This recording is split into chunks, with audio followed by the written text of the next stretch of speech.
독립언론 탐사 기자들이 만드는 프로그램 독한 기자 킨 진행을 맡은 저는 봉지욱입니다. 이제 대한민국 검사는 어떤 형태로든 수사를 할 수 없게 됐습니다. 이를 두고 이재명 대통령은 검찰의 사필 귀정이라고 평가했습니다.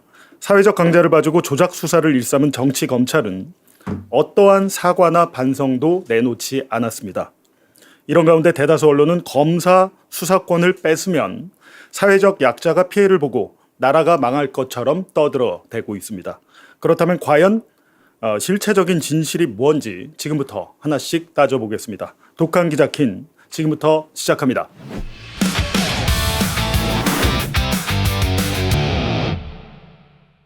첫 번째 코너 치킨쇼입니다. 베테랑 탐사 기자들과 함께 쏟아지는 뉴스 속에 숨겨진 맥락을 찾아보겠습니다. 오늘도 김용진, 한상진 기자 나왔습니다. 네, 안녕하세요. 예, 그리고 오늘 특별한 손님 한 분 모셨는데요. 예, 문재인 정권 때 법무부 법무검찰개혁위원장을 지냈고 또 책 마침내 검찰개혁. 예, 오늘 이번 검찰개혁을 예언이라도 한 예언서에 가까운 책이라고 하는데요. 검찰개혁의 저자인 김남준 변호사 스튜디오에 모셨습니다. 안녕하세요. 예, 반갑습니다. 예, 반갑습니다. 변호사님, 이 마침내 검찰개혁 문재인 정권 때 검찰개혁위원장을 하셨잖아요. 예. 그때 이미 한번 수사권 조정이 한번 있었잖아요. 예, 그렇습니다. 예, 1차적으로 있었고 이번에 이제 두 번째인 그렇습니다. 거죠. 예. 근데 이미 그때도 사실은 이번처럼 해야 된다는 이야기들이 있었나요? 검찰 이미 수사권을 완전히 박탈한다는. 그 당시에 그 최종적인 목표는 예. 수사 기소 분리였습니다. 예. 그런데 처음엔 6대 범죄, 그리고 그다음 2대 범죄로 축작이 되었죠. 예. 그리고 사실 그 국회에서 합의를 할 때는 장기적으로 수사 기소를 분리한다라고 국회의원들끼리 합의도 했었습니다. 예. 근데 지금 와가지고 수사 기소 분리한 데 대해서 지금 말한 것처럼 그렇게 많은 반대가 있다는 것은 좀 이해하기 힘든 그런 측면이 분명히 있습니다. 그 당시에는 뭐 검사 수사권을 뺐으면 사회적 약자가 피해를 본다. 뭐 돈 있는 사람만 무혐의를 받는다. 뭐 이런 얘기가 그때 있었나요? 전형적인 뭐 언론 플레이라고 저는 그렇게 생각합니다. 전혀 그런 데는 그런 부분이 없었고, 그때는 예, 전혀 없었고 수사 기소 분리로 장기적으로 가는 것은 정해진 길이었다고 그렇게 생각되었습니다. 네. 지금 이 앞에 책이 제목이 마침내 검찰 개혁 책인데 검찰 개혁 완성이란 실천적 지침서란 부제가 이 책에 달려 있는데요. 이 책의 내용이 어떤 내용이죠? 이 책은 제가 한 2005년 그 법무부 장관 직접 보좌관을 했고 한 예. 20년간 권력기관 계획 전체에 대해서 고민을 한 끝에 쓴 책인데 결국은 장기적으로는 수사 기소 분리를 해야 된다는 그런 내용을 담고 있었던 그런 예. 내용의 책입니다. 예. 그런데 이제 이 봉지욱 기자님, 한상진 기자님도 계신데 예. 사실 이 책 제목을 정할 때 한상진 기자님이 도움을 얻어서 이번에는 마침내 검찰개혁을 예. 하자라는 제 아이디어였었죠. 마침내란 말을 갖다 붙였습니다. 마침내. 예. 이게 그럼 책이 출간은 요즘 된 건 아니잖아요. 좀 됐잖아요. 이게 한 1년쯤 됐죠. 1년 전. 1년 전에. 정확히 말하면 대선 하루 전날 맞습니다. 대선에서 이길 것으로 네, 확신을 하고 냈습니다. 네, 그렇죠. 일종의 그러면 예언서인데 이 예언서대로 지금 된 겁니까? 아니면 좀 부족합니까? 부족합니다. 부족합니까? 이제 기본적으로는 어쨌거나 법의 근본적인 취지는 수사, 기소 예. 분리는 이제 달성했다고 보이는데 네. 이번엔 형사소송법 개정 내용을 보니까 어쨌든 검사가 이 공소 이 기록을 보던 중에 새로운 사건이 있을 경우에는 수사 요구를 할 수 있도록 되어 있고 예. 특사경에 대해서는 정권 송치를 하는 그런 방식으로 되어서 특사경 사건에 개입할 수 있도록 그렇게 되어 있습니다. 네. 또 앞으로는 장기적으로는 7대 범죄에 대해서는 또 이 사회적 약 소위 지금 문제가 되는 사회적 약자 전 참 이해가 되지 않습니다만은 예. 그 사회적 약자에 대한 7대 범죄에 대해서는 나중에 특별법을 만들어 가지고 다시 정권 송치하는 방식으로 되어 있기 때문에 이 책에 비한다면 좀 더 이 검사들이 사건에 관여할 수 있도록 그렇게 된 상황. 지금 현실이 그렇다는 거군요. 이 책이 도서출판 뉴스타파에서 낸 거죠. 네. 예, 그렇습니다. 지금 이게 마침내 검찰개혁이라는 제목을 한상진 기자가 아이디어를 냈다는 건 처음 듣는데. 그래요? 예. 그래서 잘 안 팔려. 요즘 주가가 높아졌기 때문에 지금 마케팅 좀 하세요. 아니 작년에 사실은 제가 대선이 있기 얼마 전에 김남주 변호사님께서 음. 준비해 왔었던 책이 있는데 이걸 한번 책을 내기 전에 한상기 기자가 한번 읽어봐라 라고 저한테 보내주셨어요. 근데 제가 이걸 받아봤는데 책록이 너무 좋아요. 예. 그러니까 이게 왜 좋았냐면 사실은 우리가 검찰 개혁을 해야 된다는 얘기는 지금도 많이 하지만 그때는 더 많이 했었고 예. 수사기소 분리가 검찰 개혁의 원칙, 개혁의 원칙이라는 것에 대해서는 뭐 지금도 그렇지만 그때는 더더욱이나 이견이 없는 상황이었는데 예.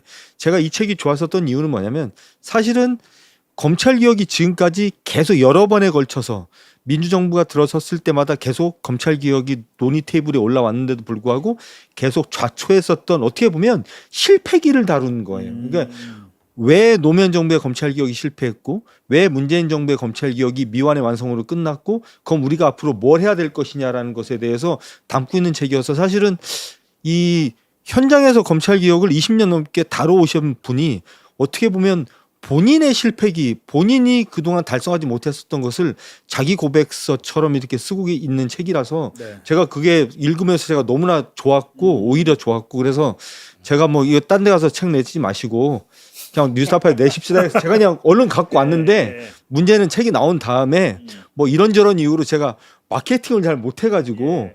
책을 많이 못 팔아서 제가 지금 마음 쪽으로 자 어쨌든 제가 아니 그러면 책임을 져야지 지금. 아니, 그래서 제가 지금- 이름을 지었다고 지금 자랑할 계제가 아니잖아. 그래서 제가 지금 이렇게 이제 구구절절히 말씀을 드리잖아요. 그래서 제가 김남준 변호사님께는 어쨌든 항상 마음에 짐 같은 게 있고 어쨌든 저도 이번에 검찰 개혁이 어느 정도의 성과를 내는 형사소송법 개정안이 통과되는 걸 보면서 제일 먼저 어쨌든 저도 저 책 다시 꺼내서 한번 보고 그랬습니다. 네, 지금 고정 댓글에 마침내 검찰개혁 구매 링크가 있는데요. 뉴스타파 재단 출판사에서 낸 책이고 지금 보니까 거의 20년간 가장 검찰개혁의 전문가시네요. 예, 전문가가 낸 책이니까 한 번씩 사보시면 좋을 것 같고 지금 댓글 보니까 제주도 사시는 강승우님 생일이라고 예, 자기 이름 한 번만 꼭 불러달라고 하셔서 예, 강승우님 예, 생일 축하드립니다. 그리고 아일리님께서 우리 함께재단 정기후원 신청하셨다고 예. 감사드리고요. 함께재단 여러분께서 정기후원 신청해 주시면 그 돈으로 이 프로그램도 제작하고 또 독립언론 양성도 하고 하니까요. 예, 많은 관심 부탁드리겠습니다. 오늘 이제 본격적인 형사소송법 뭐 개정안, 검사 수사권 이거 얘기하기에 앞서 오늘 뉴스가 하나 나왔는데요. 오후에 지금 내란 재판 한덕수, 이상민에 관련해서 대법원에서 3심 확정을 안 하고 이 두 사건을 대법원 전원 합의체로 회부하겠다 이런 뉴스가 나와서 좀 걱정들을 많이 하시거든요. 네, 한 기자님 어떻게 보십니까 이게? 아니 사실은 지난번에 그 김건희 씨 관련된 혐의 이게 이제 서로 다른 결과가 나왔잖아요. 네. 윤석열은 유죄가 나오고 김건희 1, 2심에서 이제 무죄가 나오고 그랬는데 이제 김건희 씨와 관련된 이 사건이 이제 대법원 갔었는데 이게 소부에서 논의가 되던 걸 이제 전원 합의체로 보낸다는 뉴스가 나와서 이걸 가지고도 이제 전문가들이 이런 여러 가지 이제 의견을 내고 왜 저걸 전원 합의체로 보냈을까 의견이 좀 나왔었는데 예. 이번에 똑같네요 보니까 이게 특정한 재판장의 재판 결과가 계속 문제가 되고 있는 것 같은 느낌을 일단 인상을 주는 게 예. 일단 눈에 좀 거슬리고요. 그리고 여전히 어쨌든 조희대 대법원인데 조희대 대법원이 작년 대선 직전에 벌였었던 일 지금도 잊혀지지가 않고 있고 지금 어쨌든 굉장히 보수화된 지금 대법원의 문제에 대해서 많은 분들이 지적을 하고 있는데 혹시라도 그동안 어쨌든 잘 진행되어 왔었던 내란 재판의 결과가 뒤집히는 게 아니야? 그러기 위해서 빌드업을 하는 차원에서 이렇게 되는 거 아니야? 이제 이런 우려가 좀 나오는 것 같은데 저도 같은 생각이 좀 들고 일단은 이게 무슨 내용이냐 이렇게 생각하시는 분들도 있어서 그래픽 제작된 거 있으면 좀 띄워주세요. 그래픽을 보시고 지금 이 내용이요. 12.3 비상계엄 사건 중에 최초로 지금 첫 번째 전원 합의체. 그러니까 전원 합의체라는 건 대법원장을 비롯해서 대법관들이 모두 모여서 결정을 하겠다는 거고요. 대법원에서는 이에 대해서 뭐 역사적 사법적 평가가 필요하기 때문에 전원 합의체 회부를 했다라고 하는 건데 지금 그 소부 그러니까 소부라는 게 이제 원래는 어떻게 되는 겁니까? 예, 원래는 4명으로 구성되는 소부가. 거고, 예. 네. 그런데 그 중에서 대개 전원 합의체로 회부되는 것은 예. 그 여러 가지 판례 변경을 하거나 또는 의견 불일치 같은 것도 있지만은 이 경우에는 소부 재판에서 하기에는 부적절하다. 소부 재판의 부적절성 그리고 그 내용도 내규에도 정해져 있습니다. 내규를 보면 중대한 공공의 이해관계나 또는 이 국민의 관심도가 매우 높은 사건 예. 이런 경우에는 회부를 할 수 있도록 내부 규정이 있기는 합니다.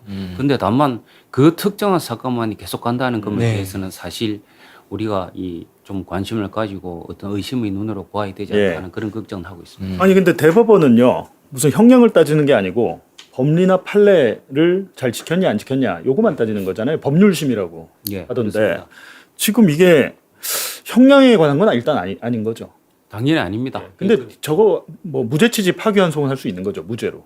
그러니까 형량이 10년 이상인 경우인 그 사건의 경우에는 사실은 뭐 그 이 대법원 상고 이유는 되는데 네. 이것을 가지고 법리적으로 별 문제가 없는데 불구하고 단순히 이런 어떤 약간의 사회적인 또는 정치적으로도 볼 수 있는 그런 이유로 옮긴다는 것이 이 전원 재판부로 한다는 것이 과연 예. 적절한지 좀 의문의 부분이 있습니다.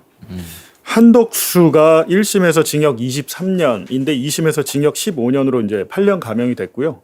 이상민은 1심에서 징역 7년인데 2심에서 2년 늘었습니다. 징역 9년인데 문제는 전원합의체 이게 그러니까 한덕수 이상민이 이제 상고를 하면서 대법원에 전원합의체 회부해 달라고 요청을 했어요. 요청을 했는데 지금 그게 받아들여지면서 이게 뭐지? 그냥 역사적인 평가가 필요해서 아니면 중대한 사건이기 때문에 그렇게 한 건가? 그렇게 생각할 수도 있겠고. 근데 국민들이 볼 때는 대법원장 조희대 대법원장 때문에 뭔가 또 꼼수를 부리는 게 아니냐 의심이 좀 많이 들 것 같거든요. 아니 그러니까 그동안 너무나 이상한 일을 많이 했으니까 예. 대법원에서요.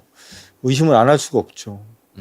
지금 대법관 제청도 안 하고 있잖아요, 지금. 네, 대법원이. 대법관 제청도 지금 안 하고 있고 네. 뭐 여러 가지 이상한 일이 있는데 우리 저기 간달프 기자님께서는 어떻게 보십니까?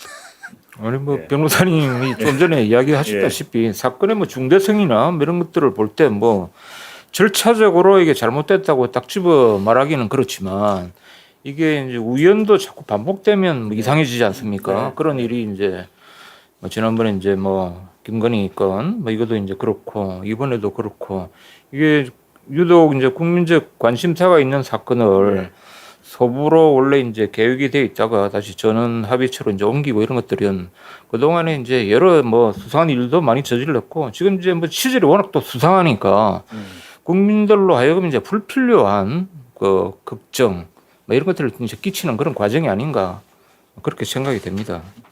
근데 이게 지금 대법원, 그러니까 법원이 좀 흔들리면, 그러니까 만약에 이제 국민들이나 시민들이 법원의 판결에 대해서 나 이거 못 믿겠다, 불복하겠다 이렇게 되면은 민주주의의 근간이 흔들린다 이런 얘기들이 하잖아요. 예, 그렇죠. 근데 지금 조희대 대법원 체제에서 유독 지금 법원에 대한 불신이 많거든요. 굉장히 많은 상황이어서 이거에 대해서 좀 지켜는 봐야겠습니다만 아까 말씀하셨듯이 중대한 뭐 공공의 이익이 있는 뭐 사건이다. 그럼 회부할 수 있다는 거죠. 예. 그러니까 기본권 보장의 최후 보루라고 하는 예. 법원이 상당히 최근 들어서 그러니까 이 내란 사태를 전후를 해가지고 예. 상당히 중요한 그런 그 시점에서 정치적인 그런 판단을 너무 많이 해서 지금 국민의 신뢰가 상당히 저하된 그런 상태지 않습니까? 네. 그런 상황에서 다시 특정한 사건들만 계속해서 다시 대법원 전원 합의체로 간다 이런 부분에 대해서는 관심을 가지고 계속 살펴봐야 될 것으로 봅니다. 예, 뭐 만약에 이제 결과가 이상하게 나오면 이제 법원 개혁에 대한 그런 뭐 국민적 요구도 본물처럼 터져 나오지 않을까 그런 생각이 듭니다. 그러니까 이게 지금 특정한 사건이란 게 이진관 재판장 말하는 거죠. 그렇죠. 제가 말은 안 했지만 공교롭게 지금 전원합의체로 회부되고 있는 사건에 다 이진관 재판장의 재판이 해당이 되고 있죠. 그렇죠.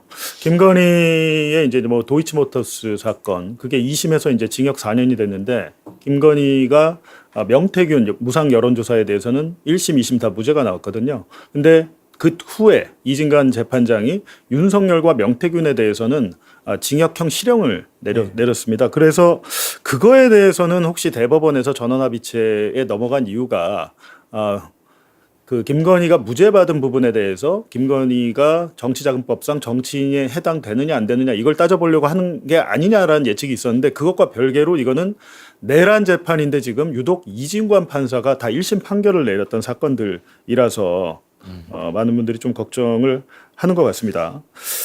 네, 그 보안수사권 드디어 이제 폐지가 됐는데 사실은 문재인 정권 때 한번 그 개혁을 한번 했잖아요. 그게 예, 1차 그렇습니다. 개혁이고 예. 이번에 2차 개혁을 한 건데 예. 달라진 거는 이제 가장 큰 거는 그냥 검사의 직접 수사 개시를 못하게 하고 그리고 경찰한테 사건을 넘겨받았을 때 보안 수사를 못하게 하고 어찌됐든 검사는 수사를 하지 마 수사 기소 분리가 완전히 이루어진 거 그게 골자인 거죠. 예, 가장 근본적인 내용이 그것입니다. 예. 예, 알겠습니다. 어제 근데 이게 사실은 되게 재밌는 게 오늘 서영교 법사위원장이 저희 매봉쇼 전화 인터뷰도 하고 했는데 저희 매봉쇼 하기 전에 장르만 여의도 가서 네. 난타를 당하더라고요.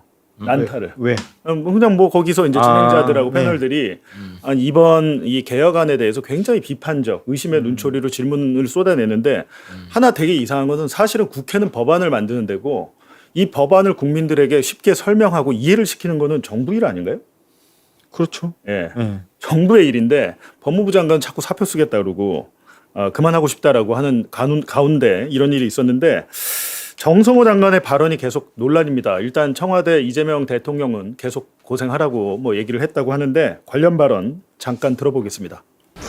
걱정입니다 진짜. 앞으로 문제죠. 걱정입니다 진짜. 대한민국이 진짜 우리 스포 체계가 좀 어떻게 되는지 진짜 너무 걱정이 돼서 진짜.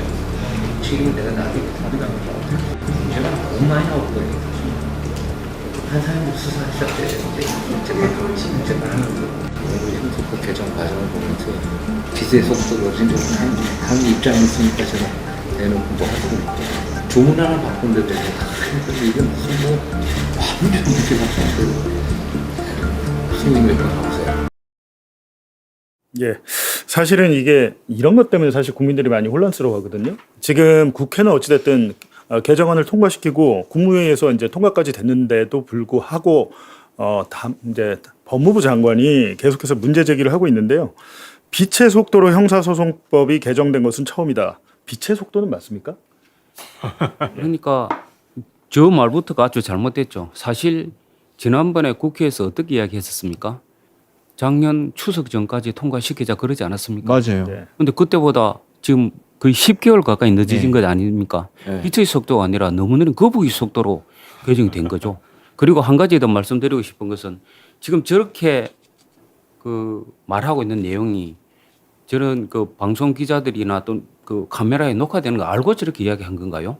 그러니까 지금 만약 의식을- 그렇다면 그것은 정말 큰 문제인 것이 국무에서 의결돼 가지고 이것을 국회에서 하자고 하는데 그 주무장관인 법무부 장관이 걱정만 하고 있다는 그런 내용이잖아요. 그러니까 한 정부에서 저렇게 엇박자를 보이는 모습을 직접 바로 외부에 노출시켰다는 점이 저는 큰 걱정으로 보입니다. 그 발언을 한 장소가 그 대법관 뭐저 어제 관련한 거기 무슨 모임에서 한 거죠. 위원회입니다. 예, 무슨 그러니까 법무부, 그 무슨 법무부에서 하는 위원회 법무부 안에서 자리가 위원회 아닌데 자리에? 여기 판사도 계시고 하는데 그래서 그런지 판사님도 수사하셔야 돼요라고 얘기를 하는데 예, 이게 이 말도 참 그러니까 경찰 수사를 못 믿겠다 이런 좀 전제가 깔려 있는 것 같거든요.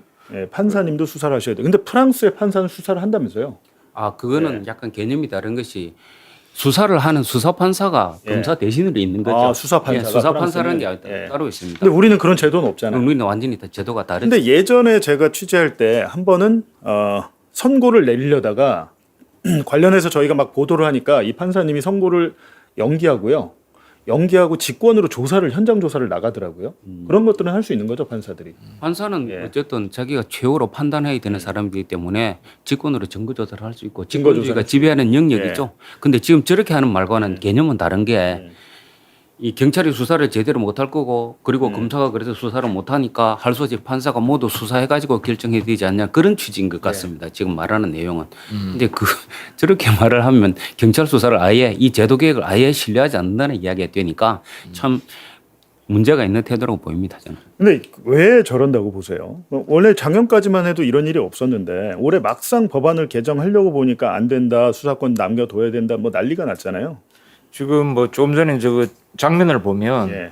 앞에 카메라가 이제 돌아가는 걸 알면서 이제 저런 발언을 한 거잖아요. 그럼 이제 굉장히 의도성이 있다고 보고, 그다음에 그 지난 이제 과정에서는 뭐 여러 가지 좀 의심스러운 그런 말도 많이 하고는 했는데 이제 이번에 막상 이렇게 되니까 본격적으로 이제 본색을 드러낸 것 같아요.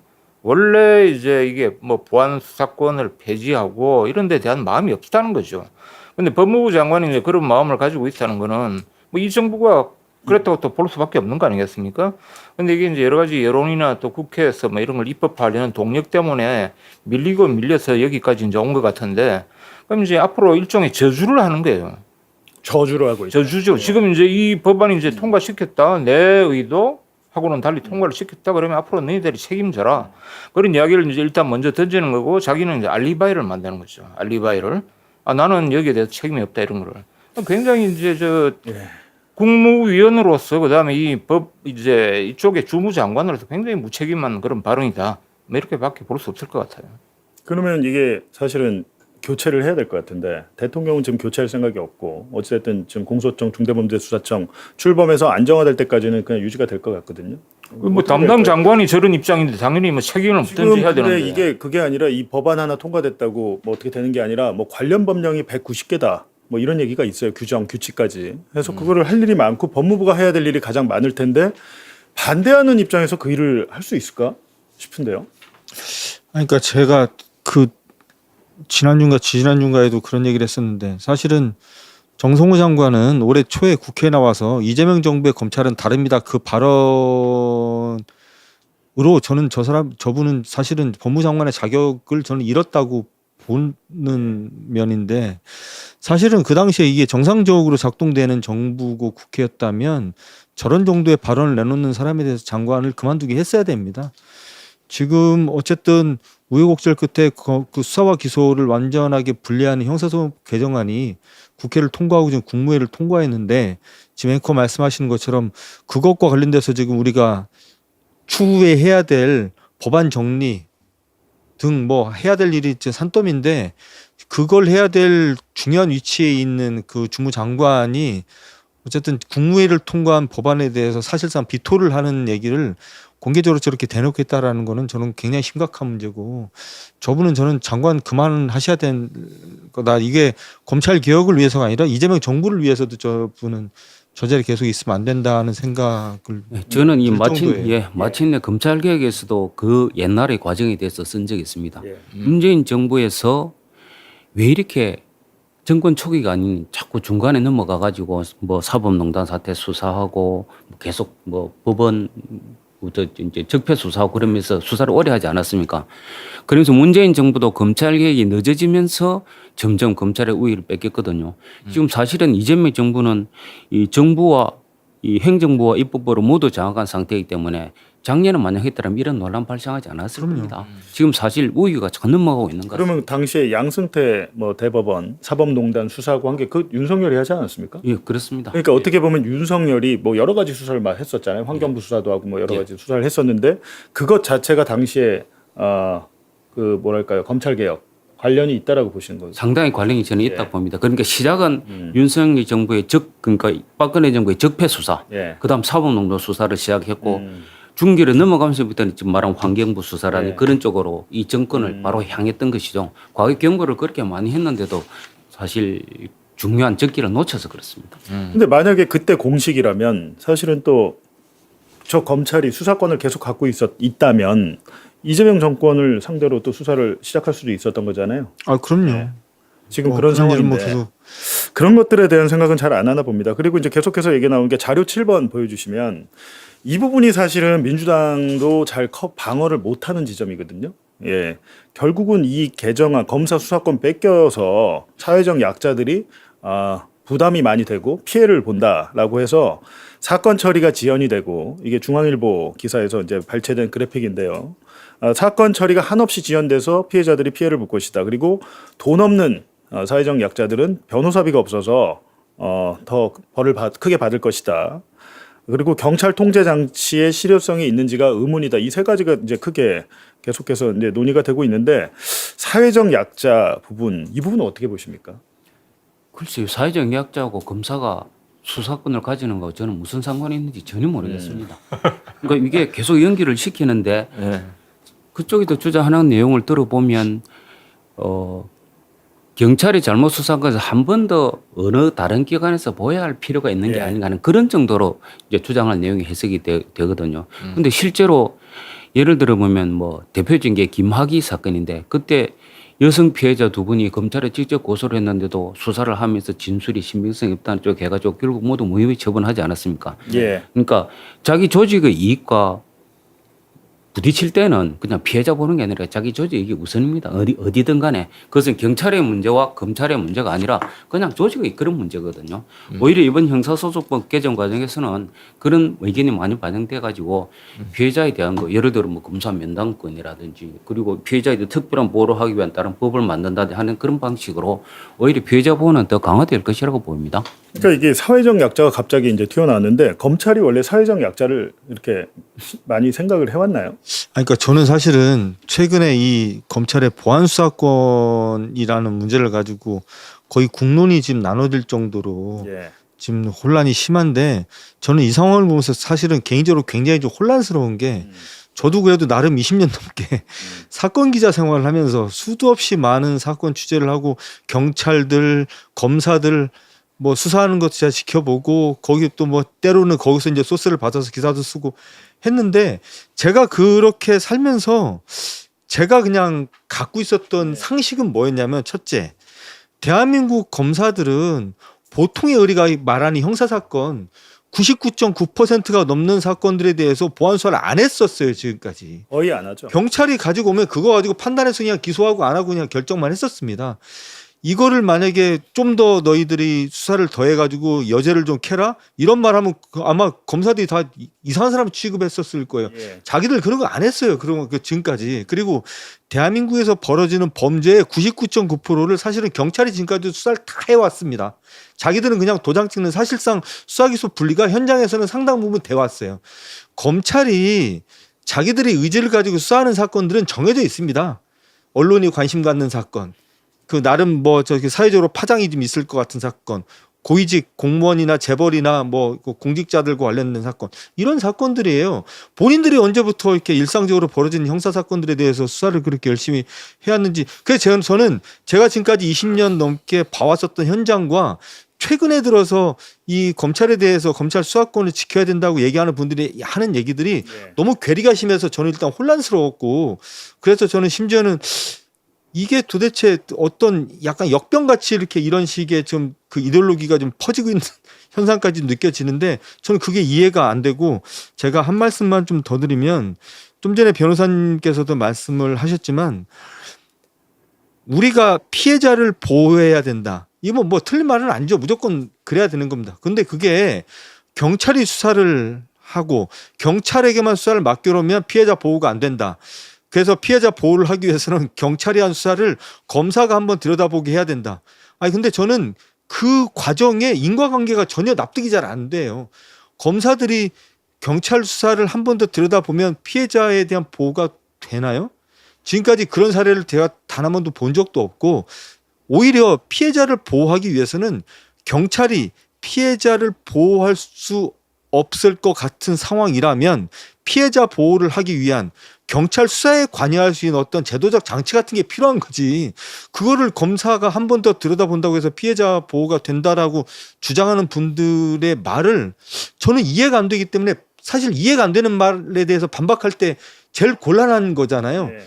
그러니까 그래 저렇게도 생각할 수 있어. 그러니까 내가 이렇게 반박을 해야지. 이게 가능한데 최근 들어서 검찰의 수사권 특히나 이제 피해자 보호라는 명목으로 검찰의 수사권을 주장하는 분들의 얘기는 제가 납득이 잘 안 되고 이해가 잘 안 돼가지고 어떻게 반박도 잘 안 되는 것 같아요. 아니 근데 어제 당장 한동훈 의원이 국회에서 그 부산 돌려차기 사건 피해자 여성분하고 뭐 이렇게 간담회를 했잖아요. 근데 그 여성분이 이제 김영민 의원의 페이스북에 굉장히 이제 뭐랄까 비판하는 댓글을 남겼다가 지옥에 삭제를- 나가라 이렇게 보냈죠. 삭제를 했는데 그거를 가지고 온 언론이 다 기사를 썼어요. 근데 알고 보니까 그 같은 김용민 의원의 그 글에 유우성 씨, 서울시 간첩 조작 사건의 피해자인 유우성 씨는 정말 개혁이 감사하다, 고생하셨다라고 댓글을 남겼는데 그건 기사화가 안 됐고 지금 보니까 하나씩 나오네요. 기사가. 네.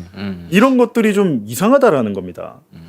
간첩으로 누명을 쓰고 나중에 보복 기소까지 당했던 피해자는 감사하다고 하고 그러니까 피해자마다 입장이 좀 다를 수는 있잖아요.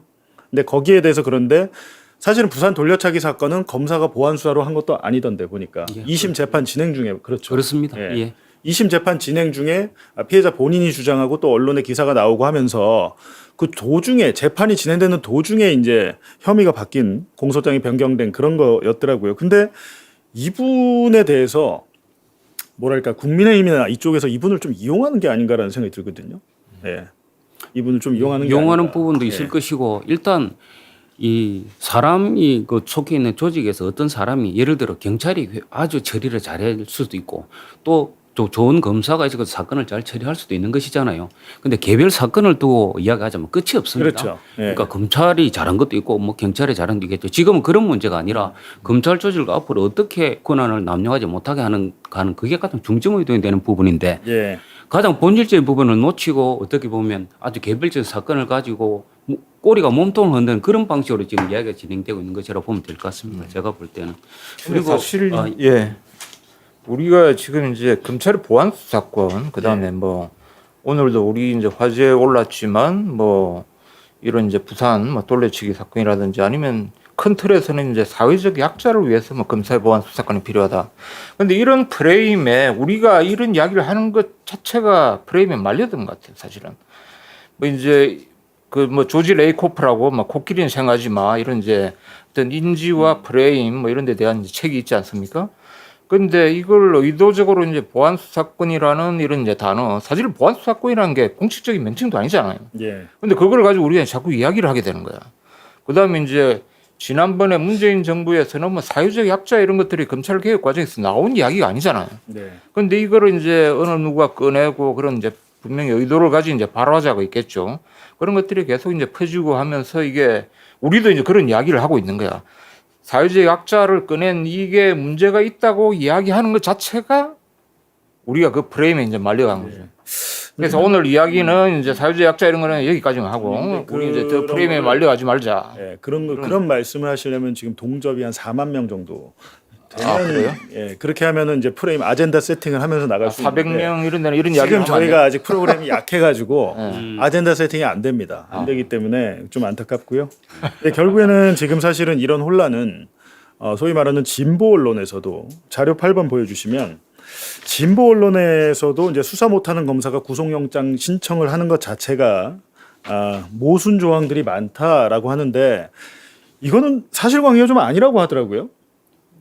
그렇죠. 예. 그러니까 이 구속영장을 신청하는 그 이유가 단순히 수사만을 위해서 있는 것은 아니지 않습니까? 네.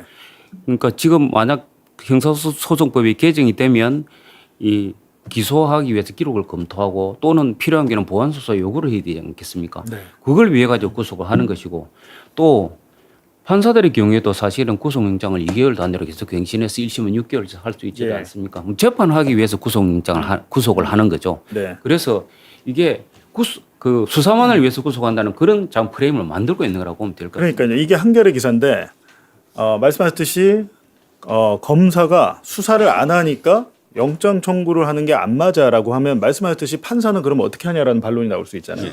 판사는 수사 안 하잖아요. 판사는 재판하면서 구속을 계속 연장을 하는데 이런 기사들이 나오면서 굉장히 좀 혼란이 많이 부추기는 것 같습니다. 예, 저 기사에 대해서는 저도 할 말이 좀 있는데 네. 다시 한번 보여주실래요? 근데 저기 이제 기사 제목이 예. 전형적으로 이제 따옴표 제목을 썼지 않습니까? 수사 못하는 검사가 구속 연장 신청 예. 그래가지고 근데 저 기사 본문을 읽어보면 저런 인용구 자체가 없어요. 아 그래요? 예, 없어요. 아, 저 이제 누가 저런 이야기를 해야 될 거 아니에요. 예. 근데 한겨레가 원래 뭐 자기들이 이제 이런 따옴표 뭐 저널리즘 이런 거 하지 말자고 주장하는데 예. 그거를 이제 제목에 그대로 표출이 됐는데 심지어 저런 말 자체가 없어. 아, 법조계 관계자도 없습니까? 없습니다. 예, 아무도 없군요. 예. 그래서 저 자체가 너무 웃기고 그다음에 기자가 하고 싶은 말을 다운표 쳐서 쓴 거네요. 예, 그렇죠. 근데 이제 기사를 제가 한번 읽어봤는데 지적이란 말이 두 번이 나옵니다. 예. 뭐한 지적이다. 음. 그다음에 이러이러한 지적이 벌써 나온다. 음. 그래서 제가 카운터로 해봤는데 지적이 두 번 나와요. 예. 그다음에 의견이 한 번 나옵니다. 예. 뭐라는 의견도 있다. 이게 왜 이제 이런 말씀을 드리냐면 주체가 없어요. 주체가.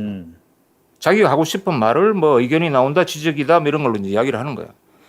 그다음에 이제 시각도 두 번 있어요. 시각. 예. 우려하는 시각도 있다. 뭐 이런 게 이제 두 번이 나오고, 그다음에 제기가 또 두 번이 나옵니다. 인권 침해 우려도 제기될 수 있다. 그다음에 이제 뭐 이 때문에 수사 실무에선 사문화될 가능성마저 제기된다. 그러니까 이게 이제 굉장히 강한 뭐 어떤 이제 주장을 스트레이트 뉴스에 내놓으면서도 예. 그 정확한 이제 뭐 소스 이런 게 없고, 그다음에 어떤 주장에 대해서는 대부분 이제 의미가 제기된다, 지적이다, 의견도 나온다 이런 식으로 이제 얼버무린다는 거예요. 예. 굉장히 이제 안 좋은 형태의 기사라는 거죠. 그다음에 이 기사에 보면 딱 이제 실명으로 나온 사람이 딱 한 분 있습니다. 이제 이게 그 보안수사권 폐지에 대해서 예. 비판하는 이제 실명이 하나 있는데 그게 이제 양홍석 변호사라는 분이에요. 근데 그분은 이제 대표적으로 뭐 이제 그쪽에 이제 평론가죠. 검찰개혁위원이었죠 이번에 자문단. 예. 근데 이제 그런 분만 한 분이 이제 실명으로 나오고 이제 이 기사에서 정작 이제 강하게 주장하는 그런 것들은 이제 대부분 이제 의미를 모호하게 처리해버리고 넘어간다는 거죠. 그래서 이제 이런 기사가 지금 이제 진짜 큰 문제다. 이제 이거는요 기사 자체가 그러니까 형사소송법 개정안을 왜곡한 거예요. 그냥 해석을 자기들 마음대로 해서 사실관계가 안 맞는 기사인데 이렇게 썼다라는 것이고, 근데 결국에는 지금 헌법재판소로 뭐 갈 것 같죠? 예, 그럴 예, 것 어떻게 같습니다. 될까요? 근데 사실은 예. 이 유사한 사건에서 밑결론이 나 있는 사항 아니겠습니까? 그렇습니까? 그래서 예. 왜냐하면 예. 지난번에 2023년에 예. 이번에 대해서 수사권을 그때 축소하는 입법에 대해서 한동훈 등이 이미 한번 신청을 했는데 예. 그때 5대4로 이제 권한쟁의 심판이 이제 기각이 됐죠. 예. 근데 그때 이유가 그 청구한 이유는 영장 청구권이 있기 때문에 헌법에 예. 결국 검사의 수사권은 영장 청구로부터 온다는 그런 내용이었습니다. 근데 실제 그 영장 청구권은 인권을 위해 가지고 새로이 도입한 제도라고 그렇게 평가하면서 거기로부터 수사권이 도출되는 것은 아니다라는 이유로 수사권에 관한 사항은 입법 재량 사항이다 그렇게 평가를 받았습니다. 아 그때 이미 한번 판단이 한번 있었군요. 판단이 근데 이걸 가지고 한 지금 번이 아니라 제가 알기로는 총 4번이 있었습니다. 예, 이게 네 총 번이나. 4번이 총 4번이나 아. 헌재에서 판단이 내려졌고, 예. 그러니까 이제 말씀하신 거 제가 조금 보강을 하면 우리나라 헌법에는 보면 영장은 검사가 청구한다고 돼 있어요. 예. 이걸 가지고 검사들은 이제 뭐라고 주장을 하냐면 영장 청구권이라는 것이 수사권의 시작이기 때문에 이 안에는 영장 청구권을 갖고 있다라는 건 수사권이 다 포함된 개념이다. 그러니까 대한민국 헌법은 대한민국의 수사권은 검사에게 있다라는 거를 사실상 확정하고 있는 것이다. 예. 그래서 검사의 수사권을 뺏는 거는 위헌이다 이런 주장이거든요. 예. 근데 여기에 대해서 영장 청구권은 지금 변호사님 말씀하신 대로 수사만을 위해서 하는 일이 아니야. 이거는 인권 보호를 위해서 하기도 하고 재판을 하기 위해서도 하는 거기 때문에 이거는 이 안에 수사라는 개념이 다 들어있다라고 보는 건 옳지 않아. 그래서 영장 청구권을 수사권과 동일시해서 검사가 헌법상 권리로서의 수사권을 갖는다라는 말은 성립되지 않아. 예. 이렇게 판단을 4번이나 내린 거예요. 근데 제가 왜 이 말씀을 그 전문가도 아니면서 얘기를 하냐면 이미 헌재에서 이런 판단이 4번이나 나왔다는 얘기를 전문가들 그리고 언론에서도 수도 없이 얘기를 해요. 근데 다 무시하고 또 똑같은 얘기를 위헌이라는 얘기를 예. 또 수많은 사람들이 또 계속 합니다. 그래서 저는 이거 볼 때마다 아니, 이게 그러면 도대체 기사를 그렇게 써야 되는 거 아니에요? 앞서 네 번의 판례를 이렇게 제시를 그러니까요. 하면서 이번에 해봐야 안 된다라고. 예. 예. 그러니까 계속 이런 식의 지금 이걸 뭐라고 해야 됩니까? 계속 그냥 선전전만 하는 건데 제가 볼 때는 이런 일이 도대체 왜 대한민국 곳곳에서 동시다발적으로 이렇게 벌어지는지 진짜 궁금할 정도예요. 그러니까 적어도 기사를 쓰려면 이번에는 예. 그 전과는 어떤 것이 다르다라는 게 있어야 그렇죠. 되는데 예. 전혀 그게 그런 있어야죠. 부분이 하나도 없습니다. 그런 거. 이 점에 대해서는 제가 두 가지를 꼭 말씀을 드리고 싶은 게 검사가 가지고 있는 수사권이 과연 고유한 것인가? 네. 그 다음에 영장 청구권은 어떻게 우리나라 헌법에 도입되는 가 이 부분을 좀 알 필요가 있습니다. 1954년에 엄상섭 국회의원이 사실 그런 말을 했습니다. 검사는 원래 기소권을 행사하는 그 기관인데 수사권을 현재 상태에 줄 수밖에 없다. 왜냐하면 일제 경찰을 3만 명이 되는 일제 경찰 믿을 수가 없으니까. 1000명 정도밖에 되지 않은 검찰 조직으로 할 수 없이 검찰 파쇼가 될 수밖에 없는데 수사권을 주면 경찰 파쇼를 누르기 위해서 할 수 없이 수사권을 준다라고 되어 있습니다. 그게 1954년 형사소송법 만들어질 때 그런 것이고 그것을 72년 만에 회수하는 것입니다. 두 번째는 영장 청구권도 참 헌법재판소에 그런 말을 하는 게 인권 이야기를 하는 게 제가 좀 기가 차서 그런데 1961년 군사 쿠데타 이후 1961년 9월에 국가재건 최고회의에서 형사소송법에 이 영장 청구권을 검사가 격려하도록 원칙을 세웠고 1962년 제3공화국 헌법에다가 그걸 그대로 넣어버립니다. 그때 헌법상 권리가 박정희 때 헌법 개정하면 넣은 거예요. 그걸 어떤 민주적인 권력을 담보하고 그거를 또 거기에서 수사권이 나오고 이렇게 해석하는 건 역사적 여론을 두고 볼 때는 정말 참 넌센스 그런 내용입니다. 그러니까 지금 말씀하시는 저런 내용을 사실은 마침내 검찰개혁 저 책을 저도 읽으면서 저도 배웠어요. 여러분. 예, 저 책에 보면 그런 내용이 자세히 들어 있습니다. 이 책 이미지 다시 한번 띄워주세요. 여기 다 있구나.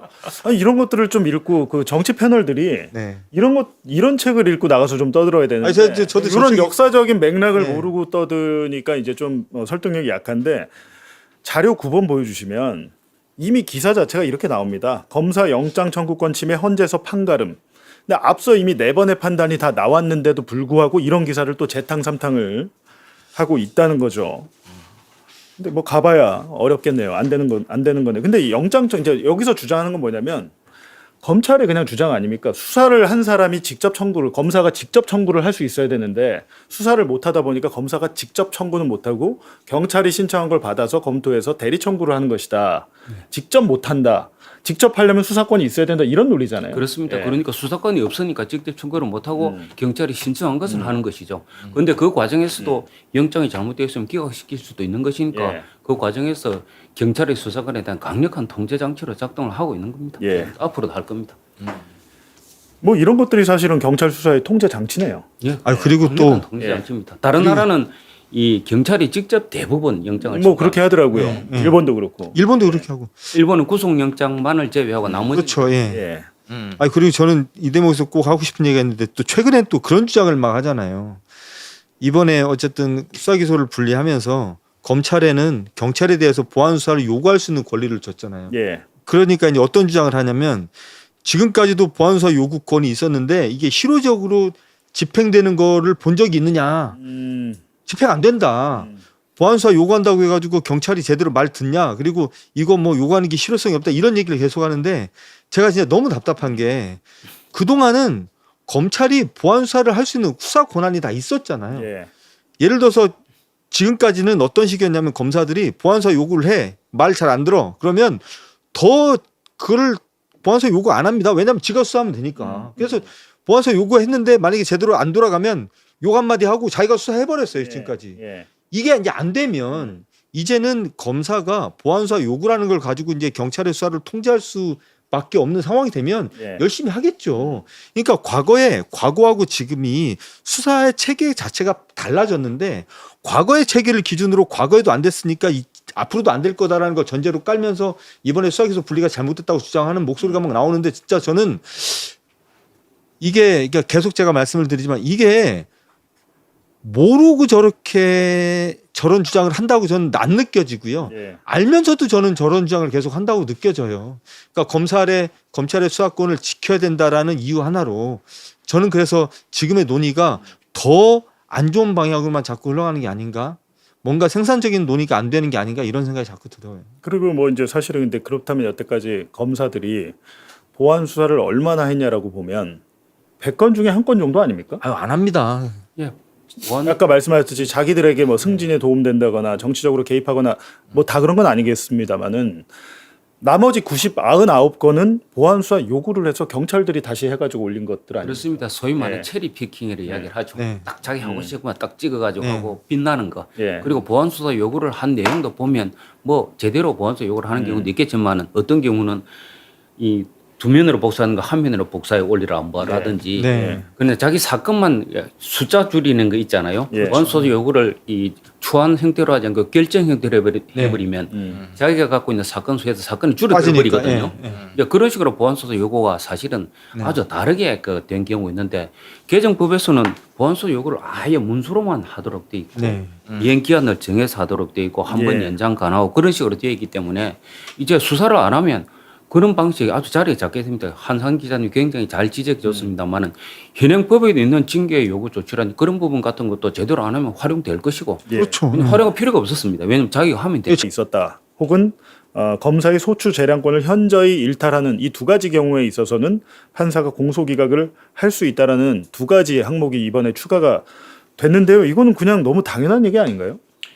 예, 그렇죠. 이거는 왜냐하면 이게 일반 국민들은 그 용어가 어렵지 않습니까? 예. 공소 취소, 공소기각 구분 잘 못하는 그렇죠. 한마디로 어렵죠. 예. 공소 취소는 그 검사가 하는 거고 그렇죠. 공소기각은 판사가 하는 겁니다. 그리고 대법원에서는 이제까지 이 공소기각 사유를 지금 말한 이 법률 내용대로 그대로 이런 경우에 해당되면 공소기각 사유를 해왔습니다. 예. 그걸 법률에 명문화해 놓은 것일 뿐이고 그리고 그 과정도 국회의원들이 이재명을 위해서 뭐 넣었다 그렇게 하는데 그게 아니라 사실은 아시겠지만 시민주도 형사소송법 안이 이 6월 5일날 발표되지 않았습니까? 네. 그러니까 정치인들이 넣은 게 아니라 이제까지 이 형사소송법 오랫동안 공부해 왔던 형사소송법 학자들이 예. 아 이건 이렇게 명문으로 집어넣어야 판사들도 용감하게 공소기각을 판례에 따라서 하고 그렇게 될 경우 국민의 자유와 인권이 보장되면서 검사의 위법한 뭐 또는 이 앞으로 이제 수사기관에 있죠. 수사기관에 위법한 수사, 검사의 아주 현저한 재량 일탈 기소 이런 부분을 통제할 수 있다고 생각해가지고 그렇게 넣은 겁니다.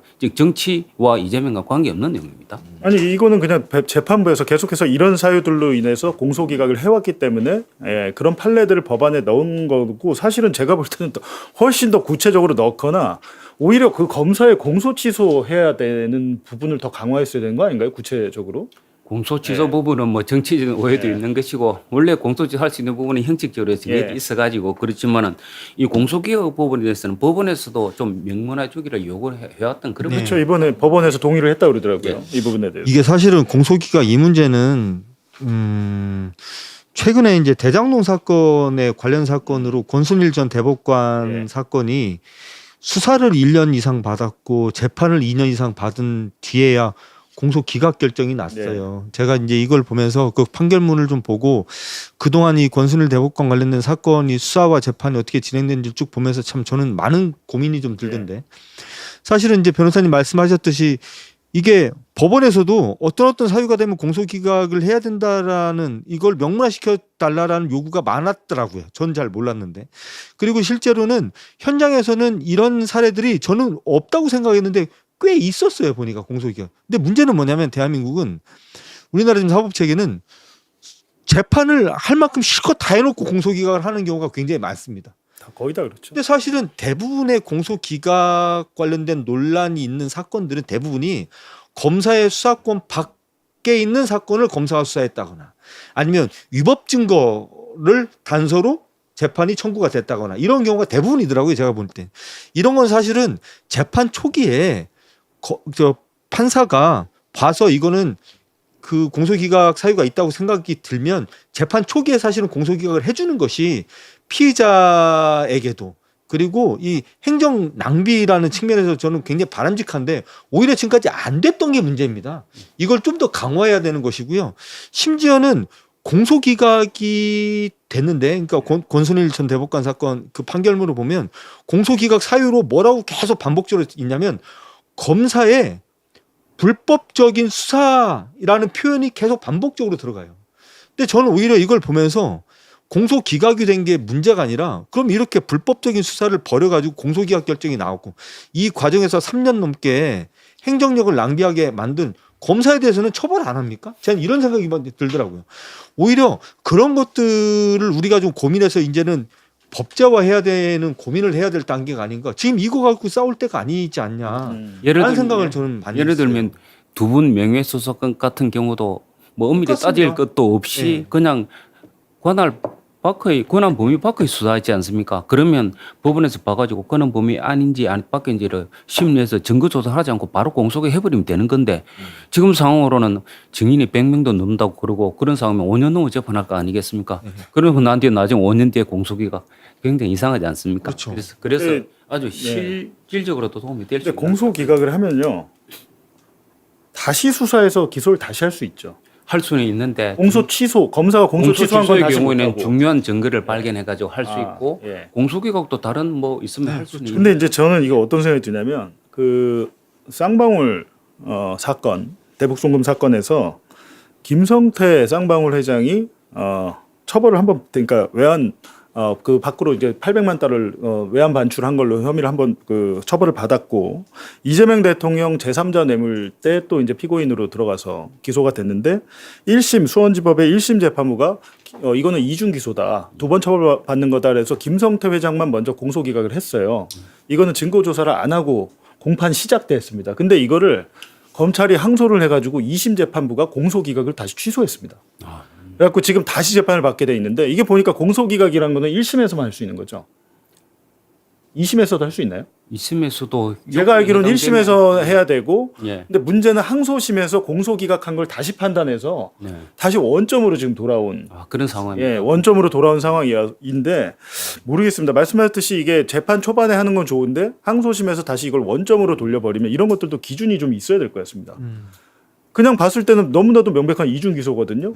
행위는 하나인데 처벌을 두 번을 하겠다는 건데 거기에 대해서 아니야. 이 두 개의 혐의로 처벌할 수 있어. 이런 판단을 항소심에서 했더라고요. 예, 알겠습니다. 근데 지금 이제 헌법재판소도 그렇고 공소기각도 그렇고 하여튼 근데 계속해서 이렇게 논란이 언론에서 제기가 되다 보니까 이제 시민들이 보기에는 야 뭔가 문제가 단단히 있긴 있구나 이런 생각을 할 수밖에 없잖아요. 예, 지금 민주당이 저거 결국에는 이재명 대통령 살리고 사회적 약자들을 다 힘들게 하려고 하는 거 아니야라는 인식을 주기엔 너무도 충분하잖아요. 근데 어떻습니까? 요즘 어찌됐든 이번에 그 형사소법 개정안 잘 된 겁니까 보시기에? 기본적으로는 수사기소 분리의 큰 원칙을 관철했고 예, 앞으로는 그 권력기관이 정상화될 것이기 때문에 잘 되다 봅니다. 사실은 이 아까 참 그 말씀을 잘해 주셨는데 이 검찰개혁의 목적이 원래 뭐였습니까? 그냥 단순히 형사사법을 효율화하자 뭐 그런 내용이었습니까? 그것뿐만이 아니죠. 사실 계엄 내란까지 일으킨 이 권력기관 그리고 얘는 군대에 이어가지고 처음으로 이 우리나라를 완전히 민주주의로 무너뜨리만 그런 권력기관이었지 않습니까? 예. 그런 권력기관을 개혁을 하는 이 과정인데 그 과정이 약간 뒤로 희석되는 그런 느낌이 됩니다. 소위 말해 프레임 싸움에서 지금 밀리고 있는 건데 거기에 대해서는 사실은 우리 언론의 책임이 매우 큰 것 같다는 그런 생각을 많이 합니다. 지금 이제 문제는 10월부터 이제 중대범죄수사청 공소청 출범인데 중대범죄수사청으로 지금 뭐 보니까 법무부에서 설명회 하고 있더라고요. 네. 설명회 하고 저 행안부에서 뭐 하고 있는데 임용 설명회를 하고 있다고 하는데 4급으로 그러니까 검사는 중대범죄수사청 가면 최하 4급. 네, 4급으로 해주고 10년 이상 근무한 사람은 3급. 네, 1, 2급들은 지금 직급, 뭐 검사장들은 1급 이렇게 이제 대우까지 그리고 지금 받는 연봉 이상으로 주겠다. 어떻게 보면 되게 파격적인 대우인데 검사는 원래 급수는 없잖아요. 원래는 검찰청법에 보면 대한민국의 검사는 검찰총장과 검사 두 개밖에 없어요. 그러니까요. 1, 2, 3, 4, 5급이 없습니다. 이것도 뭐 굉장히 부장검사, 문제죠. 차장검사 이런 건 예. 사실은 검찰이 자기들끼리 이렇게 예. 스스로 만들어 가지고 한 거지. 그러니까요. 사실은 이 뭐 중간 제도가 다 없어진 게 꽤 됐습니다. 그러니까 어떤 법률적인 근거 없이 자기들끼리 예, 그렇게 하고 있죠. 우리가 처음에 헷갈리는 게 회사에서는 부장이 더 높아요 차장보다 예. 그죠? 대리 과장 차장 부장인데 검찰은 거꾸로 있고 저는 처음에 되게 이상하더라고요. 네. 아니 부장 검사 위에 차장 검사가 있다고 하니까 검찰은 되게 특이한 조직이구나 했는데 이게 검찰청법에 없다면서요. 국장 이런 건 없어. 예. 이게 아예 그러니까 아예 그런 부장 차장 이런 게 없고 자기들끼리는 검찰총장하고 검사밖에 없는데 3급이란 것도 자기들이 그 월급 기준으로 했을 때 일반직 행정직 공무원 월급 기준으로 했을 때 우리는 검사가 임용되자마자 우리는 상급이야. 라고 생각을 하더라고요. 예, 판사랑 검사는 급수가 없습니다. 급수가 없는데 이렇게까지 잘해주는데 거의 뭐 여기를 가려고 하는 검사는 없을 것 같거든요. 지금 뭐 중수청의 인력을 2,500여 명 정도로 배치한다 그러는데 예. 일단 기본적으로 지금 현재 검찰청에서 많이 넘어와야 될 텐데 저는 일단은 그게 어떻게 될지 잘 모르겠고 근데 제가 전에도 한번 그런 얘기를 이 자리에서 했었던 적이 있는데 우리나라 공무원 중에 아마 본인의 인사에 대해서 발언권이 이렇게 있고 센 조직은 아마 검찰밖에 없을 거예요. 제가 이제 전에 그런 비유를 냈잖아요. 통상자원 뭐죠? 통상본부. 예. 과거에 이제 통상부라고 했었던 거기가 때로는 산업부에 붙었다가 외교부에 붙었다가 왔다 갔다 하는데 그럴 때 통상 업무를 담당하는 공무원들이 단 한 번도 저항을 해가지고 무슨 뭐 집단행동 한다거나 이런 얘기를 들어본 적이 없거든요. 세종에 있다가 서울에 보내고 서울에 있다가 세종에 보내도 찍소리 안 하고 왔다 갔다 하는 게 이제 공무원인데 참 대한민국 같은 검사들 참 대단합니다. 그러니까요. 대단해요. 예. 작년에 이재명 대통령 지시로 해양수산부 부산으로 이전했을 때 그렇게 신속하게 되더라고요. 직수도 두세 달 못했어요. 만에. 예, 두세 달 만에 못했어요. 신속하게 되는 게 이제 공무원 조직인데 원래 공무원은 그래야 되는 거예요. 저는 개인적으로 어떤 생각이 드냐면 집단 반발하면서 뭐 거리로 뛰쳐나온다거나 집단 행동을 할 가능성이 없지 않아 보이거든요. 그렇죠. 집단 행동 그 자체가 공무법 66조 예. 위반 아니겠습니까? 근데 아마 한 번도 아니, 그러진 않을 거예요. 그러진 않을 제 거예요. 생각이 뭐냐면 단체로 연가를 내서 합법 투쟁. 예, 연가 합법 투쟁 같은 건 할 수 있잖아요. 그렇게 해서 서초동에서 한동훈 뭐 국민의힘 불러다가 같이 서초동에서 자기들 가족들까지 하면 그게 수사관까지 하면 꽤 됩니다. 그게 수만 명이에요. 근데 그런 집단 투쟁을 하고 들어 누울 가능성은 법이 아니, 개정된 그거 마당에 그렇게까지는 힘들다 보이고 제가 그 투쟁 방안을 선동하는 것 같아 지금. 그러니까 제가 이런 얘기하니까 그 팁을 알려주지 말라고 뭐 얘기를 하던데 예. 제가 왜 걱정을 하냐면 사실은 공무원이 아닌 의사들 관련해서도 의대 정원 조정할 때 난리가 났었잖아요. 근데 결국에는 정부가 두 손 두 발 다 들지 않습니까? 근데 의대생보다 검사 수가 훨씬 적습니다. 수가 2,000명밖에 안 돼가지고 만약에 진짜로 중대범죄수사청이 얘들이 이제 뭐 예를 들면 거의 단합을 해가지고 한 명도 안 가겠다. 문지석 검사는 아마 간다고 했던데 지금 보니까 아주 극소수가 간다라고 하면 이게 어떻게 되는 겁니까? 제가 행정안전부의 중수청 설립 자문도 조금 네. 했었거든요. 예. 그런 내부 정보를 들어보니까 수사관들은 정말 좀 대우가 어떻게 되느냐, 권한이 어떻게 되느냐 가지고 올 생각이 상당히 많다고 그랬었고, 그렇겠죠. 그리고 검사들 중에서도 검사의 대우를 어떻게 해주느냐 하는 데 따라서 예를 들어 내가 예를 들어 그 수사관 밑으로 들어간다 이러면 좀 곤란하지 않냐는 그런 생각을 하더라고요. 예. 그렇지 않다면 갈 수 있다는 그런 의사를 밝히는 그 검사들도 있다고 합니다. 일단은 직급이 4급이면 팀장급이 되겠죠. 검사가 팀장급이 되고 아마 수사관들은 시험을 쳐가지고 최고 이제 4급까지 승진할 수 있는 길은 열어주겠다라고는 하던데 대우가 지금 나쁘지 않은데 이게 집단 행동을 하게 되면 굉장히 좀 복잡해질 가능성이 있을 것 같습니다. 저 개인적으로 봤을 때는 이게 순순히 갈 것 같지 않아서 하는 아니 근데 저는 좀 생각이 좀 다른데 저는 지금까지 제가 이제 기자 생활하면서 만났던 검사들을 떠올려 보면 예. 본인이 기소와 공소유지를 그러니까 흔히 말해서 공익의 대변자로서의 역할이 자신의 아이덴티티라고 생각하는 검사들 제가 거의 만나본 적이 없고요. 제가 지금까지 기자 생활하면서 만나본 검사들의 99.9%는 전부 다 본인의 아이덴티티가 수사라고 생각하는 사람들이었어요. 제 생각에는 이 공소청에 그냥 이대로 있다가는 다시는 수사를 해볼 수 없다. 그런 확신이 든다면 아마 상당히 많은 사람들이 중수청으로 갈 거라고 봅니다. 왜냐하면 수사가 좋아서 검사가 된 사람들이 많기 때문에. 근데 문제는 전혀 아닐 것 같은데.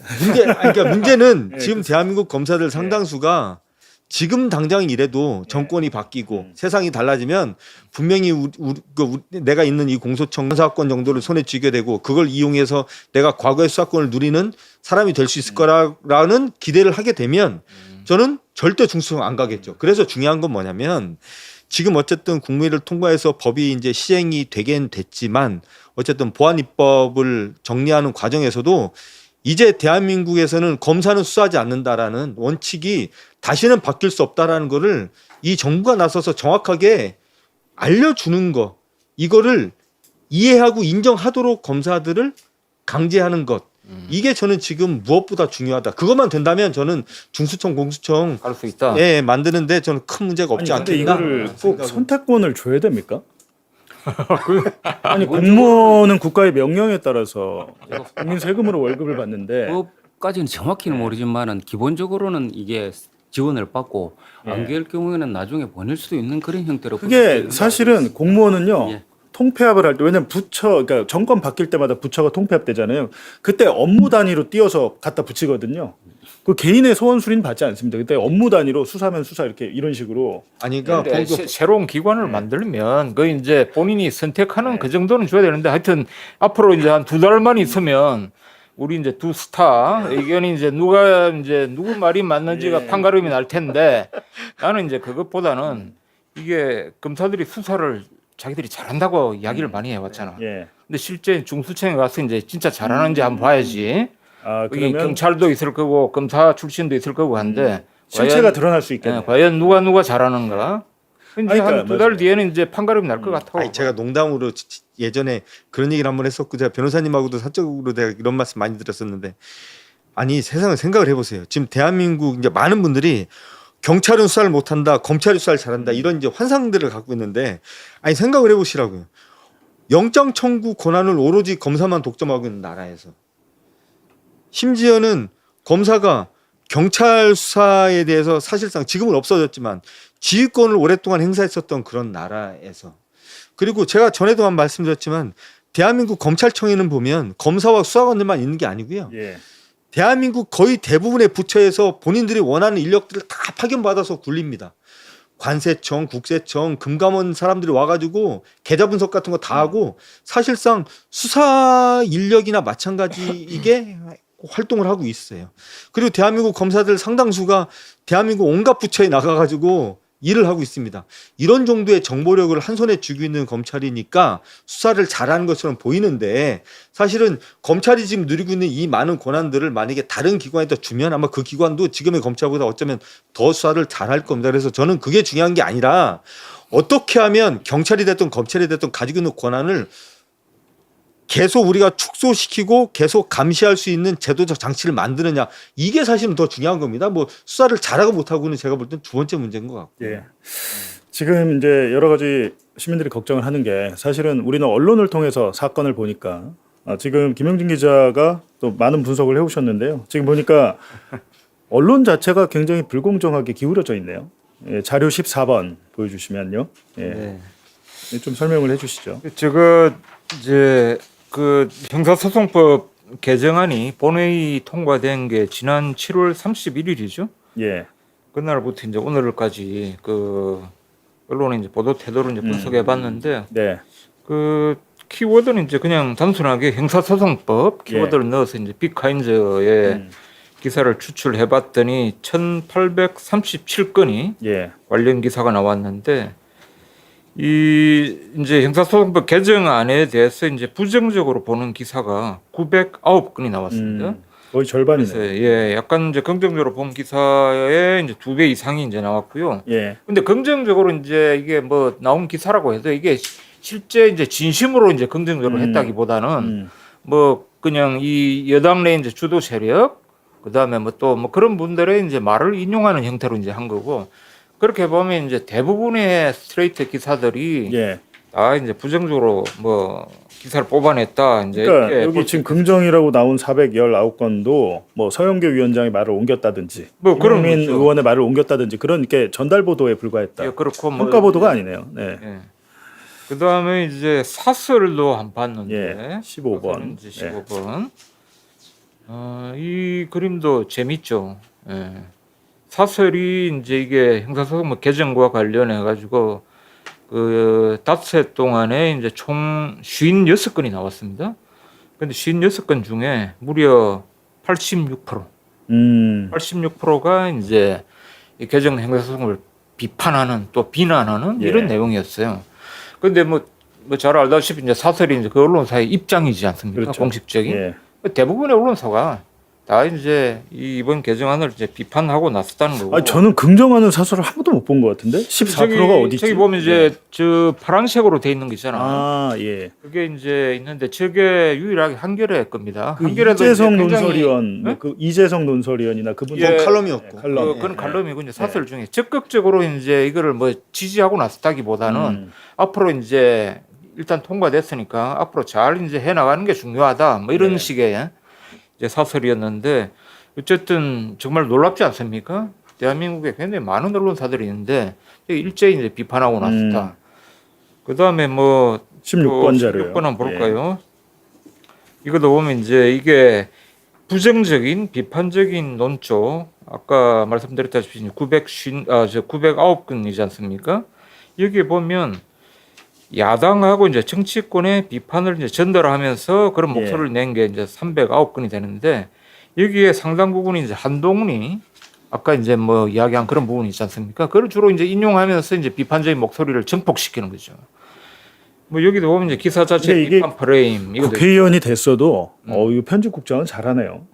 네. 아, 지금 이게 간담회 제목도 잘 뽑던데. 보니까. 무한소권 폐지 지옥문 네, 열렸다. 지옥문이 열렸다.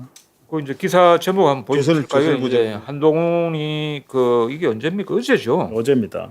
8월 4일 날 예. 그 국회 가가지고 이제 부산의 그 피해자 옆에 이제 데리고 저런 이제 회견 뭐 토론회 이런 걸 했는데 자 제목이 보안수사 금지 지옥문이 열렸다.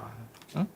근데 이 사진을 좀 보시면요. 저 돌려차기 피해자가 사진을 찍으니까 종이로 자신의 얼굴을 가리잖아요. 근데 이게 사실상 저 어마어마한 사건의 피해자를 불러다가 공개 간담회를 하면서 얼굴은 알아서 가려라. 이게 말이 되는 겁니까? 어디 가림막이라도 설치하고 해야 되는 게 그 피해자 인권을 그렇게 강조하면서 피해자를 앉혀놓고 스스로 셀프로 자신의 얼굴을 가리게 하는 저는 이 사진 자체가 굉장히 인상적이더라고요. 예. 이제 뭐 몇몇 언론사는 이제 뒷모습을 찍어가지고 낸 데도 있고 한데 예. 어쨌든 이 형사소송법 개정을 이제 지옥문 뭐 열렸다 지옥에 이제 이런 비유한 기사도 그다음 이제 자료 한번 보여주시면 이게 보면 이제 8월 2일 날 그 아까 이제 우리가 이야기를 했죠. 이게 이제 부산 사건의 피해자가 예. 김용민 의원 이제 SNS에 이런 이제 댓글을 다니까 그걸 이제 인용한 기사들이 막 이제 8월 1일부터 생기기 시작했고 그 다음 날 이제 이걸 인용한 게 한 55건. 그 다음에 이제 한동훈이 또 이제 지옥문 열렸다고 이렇게 이야기하니까 바로 이제 어제죠. 국무회의 때 이 개정안이 이제 최종 통과를 했지 않습니까? 예. 그날 지옥문이 열렸다. 이 기사가 이제 그러니까 88건이나 나온 거죠. 그러니까 이재명 대통령이 국무회의 의결 날에 맞춰가지고 그 전날에 일부러 이렇게 행사를 열고 뭐 그 네. 타이밍을 이제 그렇게 잡았다고밖에 볼 수 없겠죠. 그렇게 잡았네요. 이거 좀 치밀한데요? 예. 예. 그러니까 이게 이제 통과되고 이런 것들을 기본적으로 막을 수는 없겠지만 그 이후에 이를 이제 도모하는 밑밥을 깐 거예요, 이게. 그리고 이게 야 내가 지옥문이라고 이야기했지, 그걸 이제 미리 깔아 넣는 거죠. 그리고 이제 보니까 조갑재 씨가 계속해서 언론에 출연을 하면서 이재명 대통령에게 거부권을 행사해라. 거부권을 행사하고 연임을 안 하겠다고 하면 거의 6.29 선언급이 되고 인기를 회복할 것이다라고 계속해서 라디오 지상파 라디오에 나와서 이야기를 하던데 그런 것들이 또 기사로 다 쏟아졌죠. 그런 것도 계속 이제 기사가 되는데 그런 것들을 이제 그대로 인용해서 이렇게 기사화 시킨 것 자체가 기본적으로 문제가 있는 거죠. 예. 지옥문 이런 것들은 언론이 가려서 이거는 안 다뤄야 되는 거잖아요. 이게 말이 되는 겁니까? 지옥문은 근데 맞을 수 있습니다. 네? 한동훈에게 지옥문이 열릴 수 있어요. 왜냐하면 지금 조작기소 아니, 특검이고 뭐- 뭐가 할 일들이 많아서 네. 한동훈 국회의원에게 지옥문이 열릴 수 있을 것 같아요. 본인에게. 예. 근데 언론이 검찰하고 이제 왜 이러는지 좀 궁금하지 않습니까? 왜 이런 거예요? 이건 왜 이렇다고 보세요? 그러니까 뭐 법조기자단 거기서 딱 그 나오는데 그 언론이 그 검찰을 볼 때 쉽게 좀 기사와 정보를 얻고 좀 편하게 공생관계를 해온 그게 영향이 크지 않을까 싶습니다. 지금은 어찌 보면 길들여진 그런 상황에서 이 좋은 어떤 파트너를 놓치게 되는 그런 측면이 아쉬워서 그런 건지는 모르겠습니다만은 어쨌든 이런 이 정보를 좀 쉽게 제공받은 취재 관행 완성 그것이 이제 이 프레임에 그대로 영향을 받는 것 같다 그런 생각을 즉 그러니까 언론과 이제 검찰이 수십 년 동안 이제 이루어왔던 그런 공생관계, 뭐 검은 뭐 복합체라고 할 수 있겠죠. 예. 그런 것들이 이번 이제 수사기소 분리하고 이걸 이름으로서 이제 깨지는 거죠. 깨지는 거고 저는 그게 궁금해요. 이제 검찰 출입 기자단은 앞으로 이제 뭐 해가지고 먹고 살까? 이제 사실은 좀 그것도 조정이 있어야 되겠는데요. 지금 그 대검이나 뭐 이쪽에 지금 기자단 기자실이 있는데 지금 우리 달콩별콩님께서도 법조기자단 해체 이렇게 말씀을 하셨는데 브리핑룸 예전에 노무현 정권 때처럼 그렇죠. 브리핑룸을 하나 만들어주고 지금 뭐 상시적으로 자기들이 업무 공간을 대여료를 내고 쓰는 게 아니잖아요. 국가의 시설을 무상으로 지금 쓰고 있는데 법원과 검찰에서 그거 한번 판단을 좀 해봐야 되지 않을까요? 그러니까 예. 지금 변호사님 말씀대로 지금까지 사실은 이 검찰을 중심으로 한 형사사법 체계가 있었다면 또 언론계 입장에서는 보면 검찰을 중심으로 한 기사 생산 시스템이 있었던 거잖아요. 근데 그게 이제 해체가 되는 상황이 됐는데 사실은 이것 역시도 가보지 않은 길이기 때문에 아마 여러 언론사들 특히 이제 데스크들이 아마 지금 혼란스러울 텐데 아마 많은 변화가 있을 겁니다. 이게 어쩌면 이 개혁에 저항하는 이유가 본인의 이제 생계와 관련됐을 때 제일 강력하게 저항을 하는 거니까 어떻게 보면 이제 언론도 지금까지 그 어떻게 배치하느냐에 따라서 그래서 아마도 여기 들어오기 전에 그 김 변호사님하고 잠깐 그런 얘기했는데 아마 조금 더 지나서 경찰이 굉장히 중요한 역할을 하게 되면 이제는 그 언론들이 나서서 아마 경찰 편을 들어주는 일이 아마 곧 올 수도 있다. 우리가 이런 얘기도 했었는데 거기서 받아 먹어야 되니까. 그렇죠. 이제 뭐 그런 상황이 아니, 올 수도 근데 있다. 일단은 조직이 물리적으로 쪼개지니까 기자단의 그 기자실도 좀 조정이 필요는 해 보이는데 만약에 그렇죠. 이제 지금, 그건 국가 시설이니까 제공을 안 한다고 하고 브리핑룸은 드릴게요. 뭐 여기 와서 기사를 쓰든지. 근데 지금은 딱 기자단이요. 가면 그 언론사 부스가 다 있잖아요. 그렇죠. 각 언론사마다 자리들을 줍니다. 예, 지정 다 자석제가 있어서 주는데 만약에 그렇게 제공을 안 한다라고 하면 조금 이게 기자단 뭐 해체까지는 아니지만 조금 검찰 그것도 개혁이 되지 않을까 싶은데. 기자단의 이제 어떤 뭐 위세 뭐 이런 예. 것들이 이제 굉장히 이제 축소될 것 같고 그다음에 오랜 세월 동안 이제 검찰발 기사로 비즈니스를 해온 언론사 있지 않습니까? 예. 그런 비즈니스의 한 이제 큰 축이 무너진다. 뭐 저는 그렇게 생각을 해요. 그러니까 이게 너무 아쉽거든. 예. 언론 입장에서는. 그래서 이제 뭐 이런 기사가 계속 쏟아지지 않는가. 뭐 그런 이제 분석도 해볼 필요는 있을 것 같아요. 기대됩니다. 앞으로 어떻게 변하는지.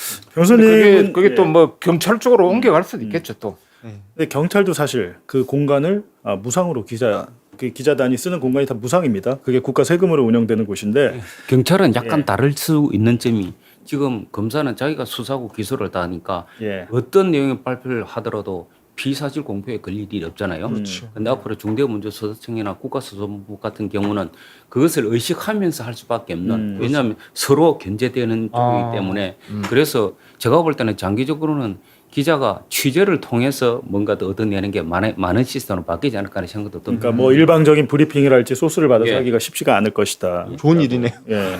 아 변호사님이 경찰 개혁 네, 맞아요. 위원장도 지금 하시는 예, 거죠? 지금 갑자기 하게 됐습니다. 지금 뭐 경찰에 대해서 걱정이 많은데 글쎄요. 이거 근데 만약에 경찰이든 검사든 내가 대놓고 저 사건 봐줘야겠다. 이거 사건 덮어야겠다라고 시스템으로 막을 수 있습니까? 그거를? 그렇죠. 시스템 사람이 그렇게 대놓고 내가 이거 좀 불법을 저질러야겠다라고 하면 못 막잖아요. 결국 그거는. 제도 설계를 할 때는 예. 최고로 악인이 뭔가를 하려고 할 때 막을 수 있는 게 시스템 예. 아니겠습니까? 맞아요. 예, 그렇기 때문에 다른 나라의 예를 많이 참조해가지고 지금 통제 시스템을 앞으로 더 갖춰야 됩니다. 경찰이 아무래도 그래도 조금 더 강해지는 예. 쪽으로 가니까. 다음에는 경찰 개혁 관련돼서도 한번 모시고 한번 말씀을 듣는 자리를 한번 만들었으면 굉장히 좋을 필요할 것 같은데요. 같습니다. 예. 예. 알겠습니다. 변호사님 오늘 첫 출연이신데 예. 예. 끝으로 좀 시청자분들께 한 말씀 해주시죠. 정말 개인적으로는 뭐 오랫동안 연구한 일이고 실제 민주 시민들의 정말 이 기원 비슷한 부분 이제 권력기관 개혁 그 중에서도 검찰 개혁을 해내면서 결국 그 민주주의를 위협했던 이 선출되지 않은 권력을 어쨌든 법으로 정리를 했습니다. 그런데 기득권자의 저항은 아주 무섭죠. 한국 사회를 정말 기득권 카르텔 국가라고 그러는데 제가 볼 때는 이 언론 그리고 이 뭐 재벌도 마찬가지고 검찰은 그것을 막아주는 방피했던 것 같습니다. 그 부분을 지금 막아내려고 하다 보니까 온 그 기득권자들이 이 단합해가지고 사실 지금 이런 상황을 연출하고 있는 것 같은데 저 뭐 마음을 단단하게 먹고 이것이 올바른 길이다라는 그런 생각을 가지고 같이 해주시면 감사하겠습니다. 심지어 오늘도요. 여론조사 쿠키뉴스에서 나왔는데 검사에게 보안 수사권 필요하다는 게 65%의 여론이라는 기사가 이미 다 통과가 돼가지고 이제 곧 시행을 앞두고 있는데 언론은 진짜 끝까지 포기하지 않는 것 같습니다. 근데 대단해요. 그 설문도 굉장히 이상하더라고요. 설문 자체가 예. 65% 나오게 설계가 된 질문이었습니다. 알겠습니다. 변호사님 다음에 또 한번 모시겠습니다. 예, 네, 감사합니다. 고맙습니다. 네. 두 고맙습니다. 기자님도 근데 우리 저희 한스타님은 예. 두 번째 독종들 코너도 좀 같이 하시죠. 아 이번에 남아야 돼. 예. 같이 해야 돼. 예. 알겠습니다. 알겠습니다. 알겠습니다. 그리고 여러분 그 마침내 검찰 개혁 이 책에 좋은 내용 많으니까요.